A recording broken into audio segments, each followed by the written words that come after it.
నమస్కారం. ఘంటారాబానికి స్వాగతం. ముందుగా ప్రధాన అంశాలు. అర్హత ఉండి రుణమాఫీ కాని రైతుల కోసం స్పెషల్ డ్రైవ్. ఇంటింటికెళ్లి వివరాలు సేకరించనున్న అధికారులు.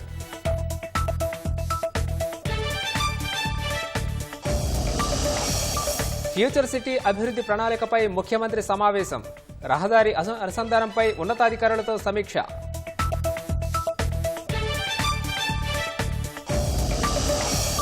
మాదక ద్రవ్యాల కట్టడికి సర్కార్ పటిష్ట చర్యలు. కళాశాలల్లో ర్యాగింగ్కు check పెడుతున్నామన్న DGP.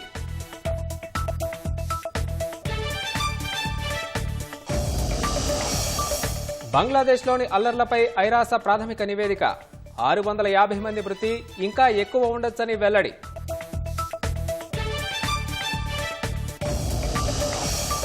ఉక్రెయిన్లోని sumi నగరంపై క్షిపణితో విరుచుకుపడిన Russia. Aerial bomb ప్రయోగంతో 2 మృతి, భారీగా ఆస్తి నష్టం.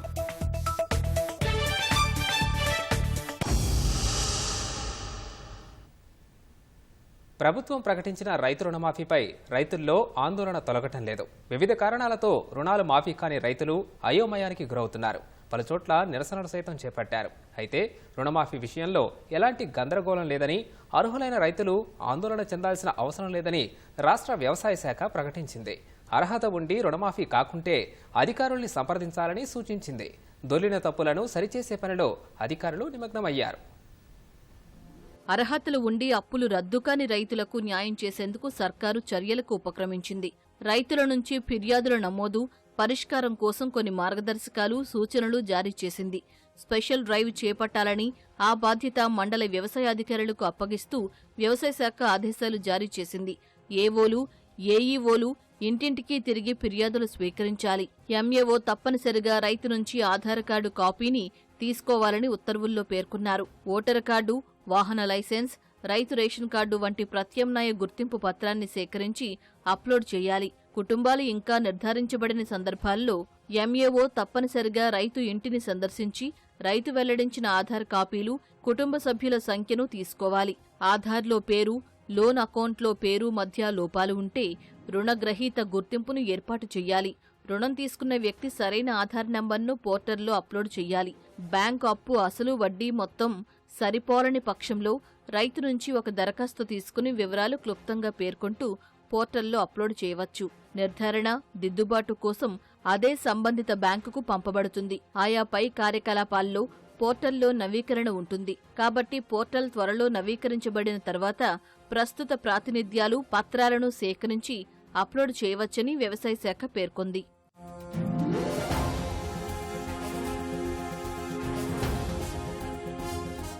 రాష్ట్రంలో అన్ని జిల్లాల్లో డీఏఓలు, సహాయ సంచాలకులు, మండల వ్యవసాయ అధికారులు, మండల విస్తరణ అధికారులతో ఎప్పటికప్పుడు సమావేశాలు ఏర్పాటు చేసి పురోగతిపై వివరాలు ఇవ్వాలి.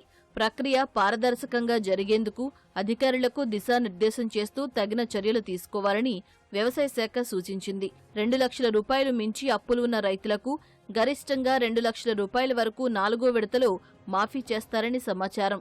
2 లక్షల రూపాయల కంటే ఎక్కువ రుణం ఉంటే ఆ ఎక్కువ ఉన్న మొత్తం రైతులు తొలుత చెల్లించాలి. ఆ తర్వాత ప్రభుత్వం 2 లక్షల రూపాయల రుణం మాఫీ చేస్తుంది. అయితే రైతులు 2 లక్షల రూపాయలు మించి ఉన్న మొత్తం ఎప్పటిలోగా చెల్లించాలి అనే విషయంలో స్పష్టత ఇవ్వలేదు. ఈ అంశంపై మంత్రివర్గ సమావేశంలో విస్తృతంగా చర్చించి అర్హులైన ఏ ఒక్క రైతుకు అన్యాయం జరగకుండా తగిన విధంగా చర్యలు చేపట్టనున్నారు. రాష్ట్రంలో రుణమాఫీ పథకం కింద రైతులను రుణ విముక్తుల్ని చేసిన సర్కారు తదుపరి చర్యలపై ప్రత్యేక దృష్టి సారించింది. ఏదైనా కారణాల రీత్యా 2 లక్షల రూపాయలలోపు రుణం మాఫీ కాని ఖాతాదారుల వివరాలు సేకరించి ప్రభుత్వ పోర్టల్లో అప్లోడ్ చేసేందుకు వ్యవసాయ అధికారులకు ఆదేశాలు జారీ చేసింది. అర్హులైన రైతులకు అన్యాయం జరగకుండా చర్యలు తీసుకోవాలంటూ వ్యవసాయ శాఖ అధికారులకు ఆదేశాలు జారీ చేసింది. 3 విడతల్లో మొత్తం 22,37,848 బ్యాంకు ఖాతాలకు 17,933.19 కోట్ల నిధులు విడుదల చేసినట్లు తెలిపింది. ప్రతి జిల్లా వ్యవసాయాధికారి జిల్లా వ్యాప్తంగా రోజువారీ అందిన ఫిర్యాదులను హైదరాబాద్లోకి రాష్ట్ర వ్యవసాయ శాఖ డైరెక్టర్ కార్యాలయానికి పంపిస్తారు. అదేవిధంగా కొన్ని బ్యాంకుల నుంచి సాంకేతిక సమస్యల కారణంగా రాష్ట్ర వ్యాప్తంగా దాదాపు 70,000 నుంచి 80,000 లోపు బ్యాంకు ఖాతాలకు సంబంధించి వివరాలు కూడా ప్రభుత్వం తెప్పించుకుంటోంది. మొదటి 2 విడతలలో తప్పులు దొర్లిన 7,925 ఖాతాలను సరిచేసి 44.95 కోట్లు నిధులు ఇప్పటికే విడుదల చేయడం జరిగింది. ప్రభుత్వ ఉత్తర్వుల ప్రకారం రైతులు 2 లక్షల కంటే పైన తీసుకున్న రుణ ఖాతాలకు సంబంధించి ఖాతాదారుడు 2 లక్షల రూపాయలు పైగా ఉన్న మొత్తం బ్యాంకుల్లో జమ చేసిన పిమ్మట వారికి కూడా రుణమాఫీ పథకాన్ని వర్తింపజేయుటకు అన్ని చర్యలు తీసుకుంటామని ప్రభుత్వం అన్నదాతలకు భరోసా ఇచ్చింది. ఫ్యూచర్ సిటీకి వివిధ ప్రాంతాల నుంచి రోడ్డు, రైలు మార్గాలపై ప్రణాళికలు తయారు చేసి యుద్ధ ప్రాతిపదికన పనులు చేపట్టాలని అధికారులను ముఖ్యమంత్రి రేవంత్ రెడ్డి ఆదేశించారు. భూసేకరణ, ఇతర అంశాలపై వివిధ శాఖలు సమన్వయంతో పనిచేయాలని సీఎం స్పష్టం చేశారు. ఫ్యూచర్ సిటీ అభివృద్ధి ప్రణాళికలపై అధికారులతో సీఎం రేవంత్ రెడ్డి సమీక్ష నిర్వహించారు. శంషాబాద్ ఎయిర్పోర్ట్ నుంచి ఫ్యూచర్ సిటీకి రోడ్డు కనెక్టివిటీ కోసం ప్రతిపాదించిన రూట్ మ్యాప్ను అధికారులను సీఎంకు వివరించారు. ఔటర్ రింగ్ రోడ్డు నుంచి రీజనల్ రింగ్ రోడ్డును అనుసంధానం చేసేలా ప్రణాళిక చేయాలని సీఎం తెలిపారు. కొత్త హైకోర్టు నుంచి శంషాబాద్ విమానాశ్రయం మీదుగా ఫ్యూచర్ సిటీకి మెట్రో మార్గానికి ప్రణాళికలు తయారు చేయాలని ముఖ్యమంత్రి సూచించారు. ఫ్యూచర్ సిటీలో రేడియల్ రోడ్స్ అభివృద్ధి చేయాలని ఆదేశించారు. సమావేశంలో రెవెన్యూ శాఖ మంత్రి పొంగులేటి శ్రీనివాసరెడ్డి, ఉన్నతాధికారులు పాల్గొన్నారు.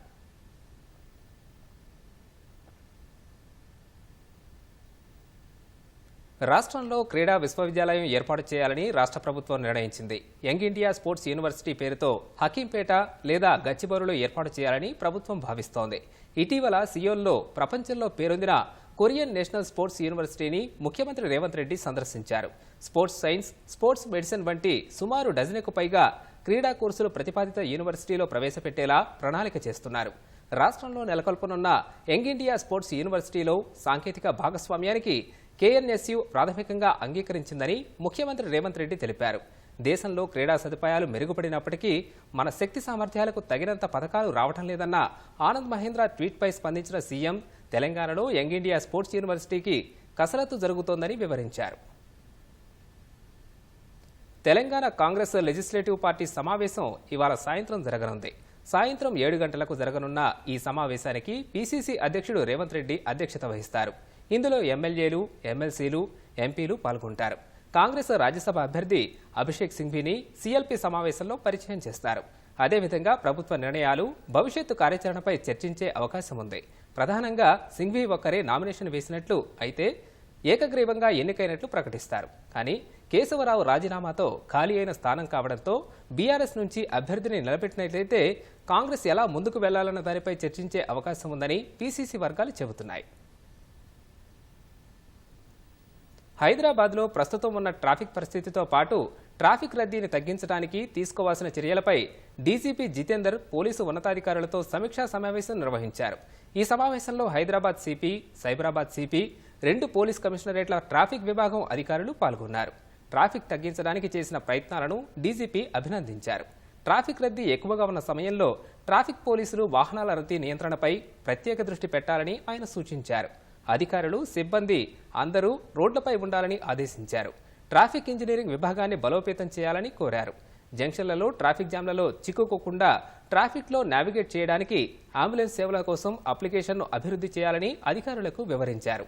ట్రాఫిక్ ఈ-చలాన్ నిధులను ఉపయోగించి జిల్లాల వారీగా ట్రాఫిక్ పరికరాల సేకరణ కోసం రేట్ కాంట్రాక్ట్ విక్రేతల ఎంపానల్మెంట్ చేసుకోవాలని తెలిపారు.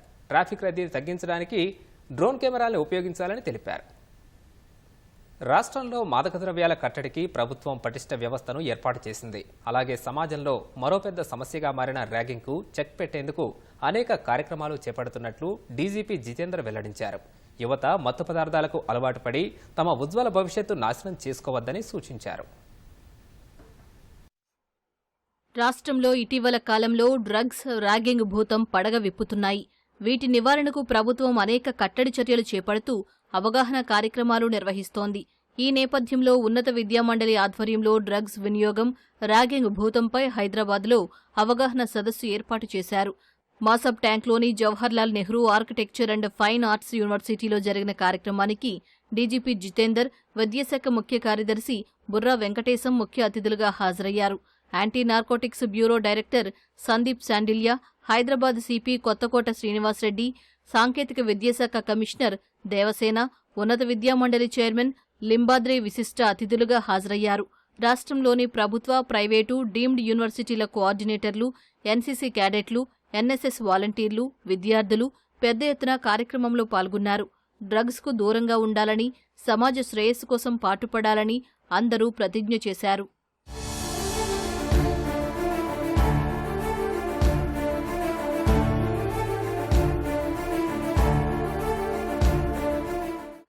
డ్రగ్స్ రహిత రాష్ట్రంగా తెలంగాణను మార్చాలనేదే ప్రభుత్వ లక్ష్యమని డీజీపీ జితేందర్ అన్నారు. మాదక ద్రవ్యాల కట్టడికి ప్రభుత్వం పటిష్ట వ్యవస్థను ఏర్పాటు చేసిందని తెలిపారు. డ్రగ్స్ వినియోగం వల్ల గొప్పవాళ్లవుతామని భ్రమపడేవాళ్లు భారీ మూల్యం చెల్లించుకోక తప్పదని హెచ్చరించారు. స్మగ్లర్లకు డ్రగ్స్ సరఫరా అనేది వ్యాపారమని, ఆ ఊబిలోకి సామాన్యులు ఎందుకు దిగుతున్నారని ప్రశ్నించారు. అలాగే సమాజంలో మరో అతిపెద్ద సమస్య ర్యాగింగ్ అన్న డీజీపీ ఇప్పటికే రాష్ట్రంలో నిషేధించిన ర్యాగింగ్కు పాల్పడితే కఠిన చర్యలు తప్పవన్నారు. Government has created a separate bureau. I can tell you no other state in the country has created such a bureau which is exclusively specialized way fighting the menace of drugs. And you must be seeing in last few days we have been seizing lot of drugs. I must tell all of you that it is banned. It is not permitted by the government. And you will see that it clearly prohibits the ragging. It also provides penalty for the ragging. It is a criminal act. All of you must understand. So it is a very social issue. All of us must understand. And my request to all of you is please try to see some of the experiences of the children who were ragged in the institution. For some it may be fun, but it should not be treated as a fun. రాష్ట్రంలో ragging అనే పదానికి చోటు లేదని విద్యాశాఖ ముఖ్య కార్యదర్శి బుర్రా వెంకటేశం తేల్చి చెప్పారు. ఒకరినొకరు పరిచయం చేసుకునే క్రమంలో ర్యాగింగ్కు పాల్పడ్డం క్రూరమైన చర్య అని అభివర్ణించారు. ఈ విష సంస్కృతిని కూకటి వేళ్లతో సహా పెకిలించి వేయాలని పిలుపునిచ్చారు. డ్రగ్స్ వినియోగంలో తోటివారు మిమ్మల్ని బలవంతం చేస్తే మీకే ఆ విచక్షణ ఉండాలని బుర్రా వెంకటేశం వివరించారు. స్వీయ నియంత్రణ ఉంటేనే భవిష్యత్తులో పెద్ద ఛాలెంజ్లను ఎదుర్కోగలమని చెప్పారు. మన చుట్టూ మనం రక్షణ కవచాన్ని ఏర్పరచుకున్నట్లు ప్రహారీ క్లబ్ అని పాఠశాలల్లో ఇచ్చిన జీవోను కాలేజీల్లో కూడా ప్రవేశపెట్టబోతున్నామని వెల్లడించారు. ఒకరినొకరు పరిచయం చేసుకోవడం క్రమంలో క్రూరంగా ప్రవర్తించడం అంటే అది animal instinct. So especially professional కాలేజెస్లో ఇంకా దరిద్రం ఎక్కువ ఉంటుంది. Compare to ragging menace is highest as the higher is the institution of professionalism. Medical కాలేజీలో ఇంకా ఎక్కువ ఉంటుంది, ఇంజనీరింగ్ కాలేజీలో ఉంటుంది, అదే ఆర్డినరీ బీఏపీ కాలేజీలో తక్కువ ఉంటుంది. చూడండి, మనం నెక్స్ట్ 1 వీక్ లోపలనే ఓ టోల్ ఫ్రీ నెంబర్ ఇస్తాం. ఆ toll free number will be working 24/7. Just ఆ నంబర్కి if they just give a call, because డ్రగ్స్తో వచ్చే సమస్య ఏంటంటే it not only spoils your health, it not only spoils the society, but the biggest problem is it is empowering and enriching the wrongdoers. ఎలాంటి వాళ్ళు? టెర్రరిస్టులు, ఎక్స్ట్రీమిస్టులు, ఫండమెంటలిస్టులు, దేశ వినాశానాన్ని పూర్తిగా కోరుకునే వ్యక్తుల చేతిలో సమాజాన్ని విచ్ఛిన్నం చేయాలనే వ్యక్తులకి ప్రధాన ఆదాయ వనరు ఏది అంటే డ్రగ్స్. డ్రగ్స్ ర్యాగింగ్పై యుద్ధం ఇంకా మిగిలే ఉందని anti narcotic bureau director Sandeep Sandilya అన్నారు. ర్యాగింగ్ అనేది విద్యార్థుల భవిష్యత్తుపై తీవ్ర ప్రభావం చూపిస్తుందని తెలిపారు. ఇలాంటి వాటిపై బాధ్యత గల పౌరులు పోలీసులకు ఫిర్యాదు చేయాలని సూచించారు. అలాగే డ్రగ్స్, సిగరెట్స్, మద్యపానం వంటి వాటిని విద్యార్థులు దూరం పెట్టకపోతే వారి జీవితం అంధకారంలోకి వెళుతుందన్నారు. If I insist to mere part ఆడండి, then I am a senior, I am asking a junior to do something which he is feeling shy, which he doesn't want to do. So beyond our part time, if I put pressure, then it amounts to ragging. It is adding stress to his mind. This is point one I want to say. All the seniors, please don't force your juniors to do something which they don't like. Their mind is not receptive to it, they doesn't want to do this. Suppose there is a child of 18 years, inter first year, second year child, a very beautiful girl passes in front of him, he whistles. So this is, that impulse comes seeing that beautiful lady, that impulse is there, K&D. That prefrontal cortex is not developed, which will tell him, no, this is wrong, K&D. Drug addiction or the vice of drugs and drug abuse is very dangerous, not just to the individual, not just to the family, but to the entire country, to the society. మాదక ద్రవ్యాల వినియోగం, ragging భూతం ఈ 2 మహమ్మారుల నిర్మూలనకు అందరూ నడుం బిగించారని police, విద్యాశాఖ అధికారులు సూచించారు. వీటి నిర్మూలనకు విద్యార్థులు, ప్రజలు ప్రతి ఒక్కరూ భాగస్వామ్యం కావాలని అధికారులు కోరారు. హైదరాబాద్ శివారులో డ్రగ్స్ సరఫరా చేస్తున్న ఆంధ్రప్రదేశ్కు చెందిన 3 వ్యక్తుల్ని ఆదిపట్ల పోలీసులు అరెస్ట్ చేశారు. వారి నుంచి 3.8 కిలోల హ్యాష్ ఆయిల్, 3 సెల్ ఫోన్లు స్వాధీనం చేసుకున్నారు. నిందితులు సులభంగా డబ్బు సంపాదించాలనే ఉద్దేశంతో డ్రగ్స్ వ్యాపారం చేస్తున్నట్లు పోలీసులు తెలిపారు. తక్కువ ధరకు ఆంధ్రప్రదేశ్ నుంచి హ్యాష్ ఆయిల్ను కొనుగోలు చేసి హైదరాబాద్లో అధిక ధరకు అమ్ముతున్నట్లు పోలీసులు వెల్లడించారు.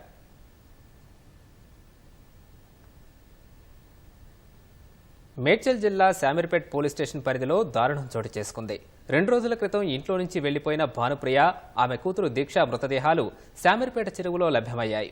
సిద్దిపేట జిల్లా ములుగుకు చెందిన మర్కంటి భానుప్రియ కుటుంబ కలహాల నేపథ్యంలో ఇంట్లో నుంచి వెళ్లిపోయింది. ఈ మేరకు ఆమె భర్త స్వామి ములుగు పోలీస్ స్టేషన్లో ఫిర్యాదు చేయగా అదృశ్యం కేసు నమోదు చేశారు. చెరువులో లభ్యమైన మృతదేహాలు భానుప్రియ, ఆమె పిల్లలేనని పోలీసులు గుర్తించారు. భానుప్రియ పిల్లలతో సహా ఆత్మహత్య చేసుకున్నట్లు పోలీసులు అనుమానిస్తున్నారు. కుమారుడు వేదాంశ్ ఆనంద్ కోసం పోలీసులు గాలింపు చర్యలు చేపట్టారు. చీకటి పడటంతో గాలింపు చర్యలు నిలిపివేశారు.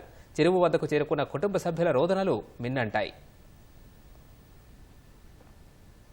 రాఖీ పౌర్ణమి వేళ ప్రయాణికుల రద్దీని దృష్టిలో పెట్టుకుని కరీంనగర్ డిపో నుంచి అదనంగా బస్సులు నడుపుతున్నారు. పండగతో పాటు వరుసగా 3 రోజుల పాటు సెలవులు రావడంతో బస్టాండ్లు ప్రయాణికులతో కిక్కిరిసిపోయాయి. హైదరాబాద్తో పాటు వరంగల్, హన్మకొండ, జగిత్యాల, గోదావరిఖని, వేములవాడ తదితర పట్టణాలతో పాటు గ్రామీణ ప్రాంతాలకు వెళ్లే సర్వీసుల్లోనూ విపరీతమైన రద్దీ కనిపించింది. నిర్మల్ డిపోకు చెందిన ఆర్టీసీ బస్ జగిత్యాల నుంచి నిర్మల్ వైపు వెళ్తుండగా మోరపల్లి వద్ద ఒక్కసారిగా 2 టైర్లు ఊడిపోయాయి. పరిమితికి మించి 100 మందికి పైగా ప్రయాణిస్తుండటంతో ప్రమాదం జరిగింది. వాహనం అదుపు తప్పి అక్కడే నిలిచిపోవడంతో ప్రయాణికులు భయభ్రాంతులకు గురయ్యారు. బస్సు వేగం తక్కువగా ఉండటంతో పెను ప్రమాదం తప్పినట్లయింది. ప్రయాణికుల్ని మరో బస్సులో తరలించారు. కోల్కతాలో జూనియర్ వైద్యురాలపై అత్యాచారాన్ని నిరసిస్తూ వైద్యులు, వైద్య సిబ్బంది కొవ్వొత్తుల ర్యాలీ నిర్వహించారు. హైదరాబాద్ ట్యాంక్ బండ్పై నేషనల్ మెడికోస్ ఆర్గనైజేషన్ ప్రధాన కార్యదర్శి డాక్టర్ సురేంద్రబాబు ఆధ్వర్యంలో నిరసన తెలిపారు. యువ వైద్యురాలి కుటుంబానికి న్యాయం చేయాలని పెద్ద ఎత్తున నినాదాలు చేశారు. ప్రాణాలు కాపాడే వైద్యులకే రక్షణ లేకుండా పోతోందని సురేంద్రబాబు ఆవేదన వ్యక్తం చేశారు. నిందితులకు తక్షణమే శిక్ష పడేలా చేయడంతో పాటు వైద్యుల రక్షణ కోసం సెంట్రల్ ప్రొడక్షన్ యాక్ట్ను వెంటనే అమలు చేయాలని డిమాండ్ చేశారు. మాదాపూర్లోని మరో సాఫ్ట్వేర్ కంపెనీ బోర్డు తిప్పేసింది. అయ్యప్ప సొసైటీలో ప్రైడాప్ కన్సల్టెన్సీ కంపెనీ దాదాపు 200 మంది నిరుద్యోగుల నుంచి డబ్బులు వసూలు చేసింది. ఒక్కొక్కరి నుంచి 1,00,000 నుంచి 1,50,000 చొప్పున వసూలు చేసి శిక్షణ ఇచ్చి ఉద్యోగాలు ఇప్పిస్తారని నమ్మించింది. శిక్షణ అనంతరం ప్లేస్మెంట్ ఇప్పించినట్లు నమ్మించి జీతాలు ఇవ్వకుండా మోసం చేసింది. కార్యాలయానికి తాళం వేసి ఉండటంతో మోసపోయామని గ్రహించిన బాధితులు మాదాపూర్ పోలీస్ స్టేషన్లో ఫిర్యాదు చేశారు. ఈ కంపెనీకి బెంగళూరు, విజయవాడలో కేంద్రాలున్నట్లు సమాచారం. బాధితుల ఫిర్యాదు మేరకు కేసు నమోదు చేసి దర్యాప్తు చేస్తున్నట్లు మాదాపూర్ పోలీసులు తెలిపారు.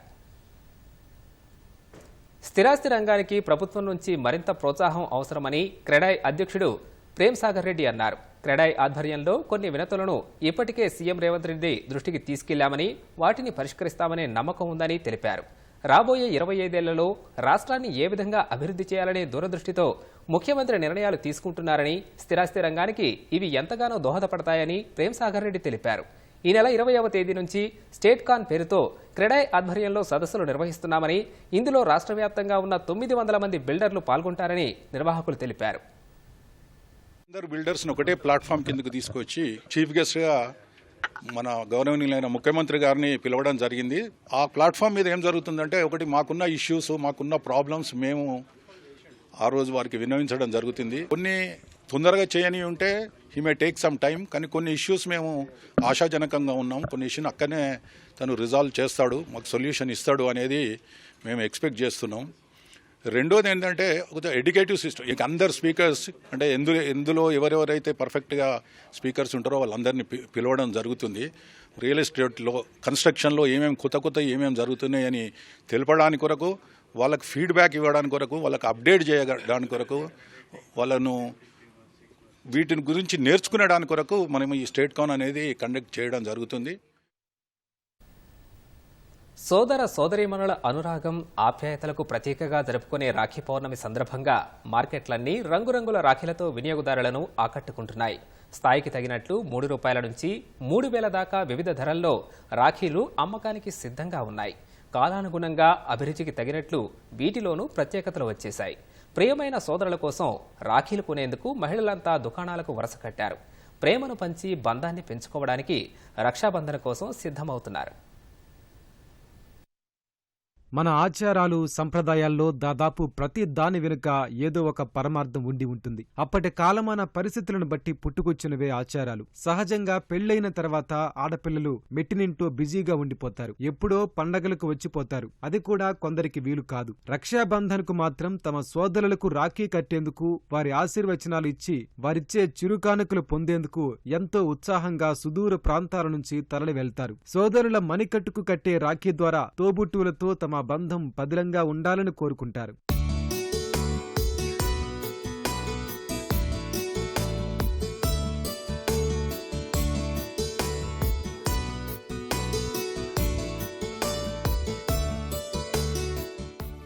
మొదట రాఖీలు కేవలం కొన్ని నూలు లేదా సిల్క్ దారాలతో తయారు చేసేవారు. వాటికి సహజ రంగులద్ది వాటిని సోదరులకు కట్టి బొట్టు పెట్టి మిఠాయిలు పంచి ఆశీర్వదించి వారిచ్చే కానుకలు స్వీకరించేవారు.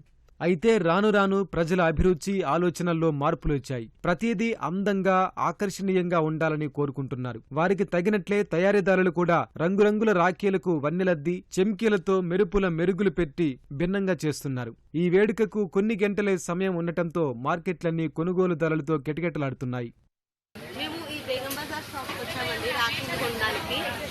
మా తమ్ముల కోసం, నాకు 2 తమ్ముళ్ళు, మా పాప కూడా వచ్చింది తన తమ్ముడికి రాఖీ కొనడానికి. తనకు కూడా 2 తమ్ముళ్ళు. అన్నకి అన్న అనేది వాడు అక్కకి రక్షగా ఉండాలని కోటు అక్క రాఖీ కడుతుంది. ఏ ఆపద వచ్చినా తనని కాపాడుతూ ఉండాలి ఎల్లప్పుడూ కలకాలమని రాఖీ కట్టి ప్రేమని తెలియజేస్తుంది అక్క అయినా చెల్లెలు. మొన్న చెల్లెల అనుబంధం గుర్తు చాలా హ్యాపీగా ఉంటుంది. అది ఎమోషనల్ ఫీలింగ్. ఎప్పుడైనా కలవకున్నా కానీ, ఫంక్షన్స్లో కలవకున్నా కానీ దీనికి కలుస్తాం కంపల్సరీగా. ఆ హ్యాపీనెస్ వేరే ఉంటుంది. ఈ రాఖీ పండుగ అందరికీ శుభదినం. ఎందుకంటే చెల్లె కానీ అక్క కానీ రాఖీ కడితే అన్న తమ్ముళ్ళకు చాలా బాగుంటుంది. రాఖీ పౌర్ణమి రోజు ఫస్ట్ అక్క చెల్లెళ్ళ రాఖీ కట్టుకొని వాళ్ళ కాలు మొక్కితే మనకు చాలా బాగుంటుంది. సంబడిలాగా ఉంది, మొత్తం ఒక పండగ రాఖీ పండుగ. కానీ ఫ్యాన్సీ ఐటమ్స్ చాలా ఉంటాయి మన దగ్గర. బేగం బజార్లో స్టోన్ రాఖీ, జరీ రాఖీ, ఇంకా భయ్యా బాబీ రాఖీ, ఇలాంటివి చాలా వెరైటీస్ ఉంటుంది మన దగ్గర. 1 month నుంచి ఇక్కడ నడుస్తూనే ఉంటుంది మన దగ్గర. ఇక్కడ రాఖీ పండగకి రాఖీ మొత్తం హోల్సేల్ చాలా నడుస్తూనే ఉంటుంది. बहुत सारे वैरायटी स्टोन है, बूटी है, हाई फाली का पेड़ है, लोम्बा है, शरी है, बहुत वैरायटी పండగ సందర్భంగా రాఖీలతో పాటు మిఠాయి, దుస్తుల కొనుగోళ్లతో ₹100 కోట్ల వ్యాపారం జరుగుతోంది. డిజిటల్ లావాదేవీలు అందుబాటులోకి వచ్చినా ఇంకా పెద్ద మొత్తాల్లో నగదు రూపంలో వ్యాపార కార్యకలాపాలు సాగుతున్నాయి. నిఘా కొరబడటమే అందుకు కారణమని భావించిన కేంద్ర ప్రత్యక్ష పన్నుల బోర్డు ఆదాయ పన్ను శాఖను అప్రమత్తం చేసింది. హోటళ్లు, విలాస వస్తువుల విక్రయాలు, హాస్పిటళ్లు, ఐవీఎఫ్ క్లినిక్స్లో పెద్ద మొత్తాల్లో నగదు లావాదేవీలు జరుగుతున్నాయని, వాటిపై దృష్టి సారించాలని కేంద్ర ప్రత్యక్ష పన్నుల బోర్డు ఐటీ శాఖను కోరింది. సాధారణంగా 2 లక్షలకు పైబడి నగదు లావాదేవీ జరిగితే వాటి వివరాల్ని ఆర్థిక సంస్థలకు నివేదించాల్సి ఉందని తెలిపింది. అయినా పెద్ద మొత్తంలో నగదు లావాదేవీలు జరుగుతున్నాయని సీబీడీటీ పేర్కొంది. కొన్ని నగదు లావాదేవీలకు పాన్ కార్డు వివరాలు అందించాలనే నిబంధన అమలు కావటం లేదని పేర్కొంది. మోసపూరిత లావాదేవీల్ని గుర్తించాల్సిన అవసరం ఉందని కేంద్ర ప్రత్యక్ష పన్నుల బోర్డు ఐటీ శాఖకు సూచించింది.